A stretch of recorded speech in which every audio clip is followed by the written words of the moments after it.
Hi విబాస్. Praveen పగడాల గారు తాగి బండి నడపడం వల్ల చనిపోయినట్టుగా చాలా సాక్ష్యాలు, సీసీ కెమెరా ఫుటేజెసు, ఎన్నో సాక్ష్యాలు ఉన్నా కానీ, కొద్దిమంది క్రైస్తవులు అతను హత్య గావించబడినట్టుగానే కవర్ చేసుకుంటున్నారు. అస్సలు పాస్టర్ ప్రవీణ్ తాగి చనిపోయాడు, డ్రైవింగ్ చేసి యాక్సిడెంట్‌కి గురై చనిపోయాడనే విషయాన్ని జీర్ణించుకోలేకపోతున్నారు. ఎందుకంటే, వాళ్ళు ఎంత గొప్పగానో భావించే పాస్టర్ ప్రవీణ్ తాగి చనిపోయాడంటే పెద్ద డ్యామేజ్ వస్తుంది క్రైస్తవ సమాజానికి. ఎందుకొస్తుందంటే, ఈ ప్రవీణ్ అనే వ్యక్తి స్టేట్ లెవెల్‌లో ఒక క్రైస్తవంలో ఒక ప్రముఖమైన వ్యక్తి అనమాట.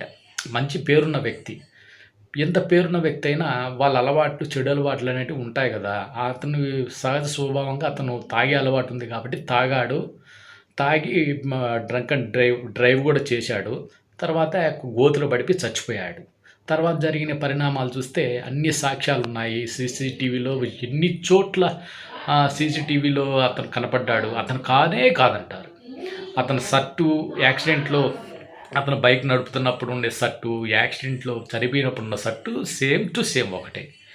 అన్ని విధాలుగా అన్నీ మ్యాచ్ అయ్యాయి.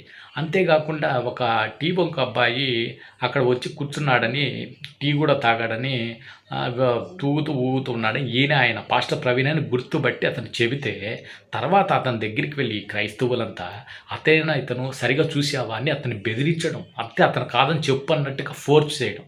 అతను ఈ ప్రెజర్ తట్టుకోలేక ఇతను కాదులేండి అని ఇలా చెప్పాడు. అసలు అతన్ని ఎందుకు చంపాలనుకుంటారు? పవన్ కళ్యాణ్ చంపాలనుకున్నాడంట, చంద్రబాబు నాయుడు చంపాలనుకున్నాడంట. వాళ్ళు రాకపోతే, ఈయన చూడడానికి రాకపోతే చంపాలనుకున్నట్టంట.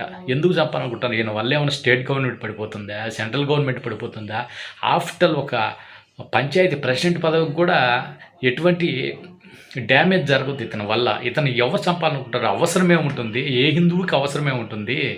ఎవరికి ఉంది? అసలు లాజిక్ లేని మాటలు మాట్లాడుతున్నారు ఈ క్రైస్తవులు చాలామంది. చాలా బాధాకరమైన విషయం. ఏదో అశాంతిని రేపాలి, స్టేట్లో ఏదో ఒకటి చేయాలి. అసలు పోలీస్ స్టేషన్ నుంచి ప్రైమరీ రిపోర్ట్స్ సరిగా రాలేదు. అసలు ఏం జరిగింది, అతను ఏమైనా తాగాడా లేదా రిపోర్ట్స్ వస్తాయి. ఓపిక లేదు. హత్యని చెప్పాలంతే. మాకు అన్నీ వద్దు. న్యాచురల్ యాక్సిడెంట్ ఎంతైనా సరే అతిగానే భావించాలి. ఇల్లే కథలు అల్లేస్తున్నారు.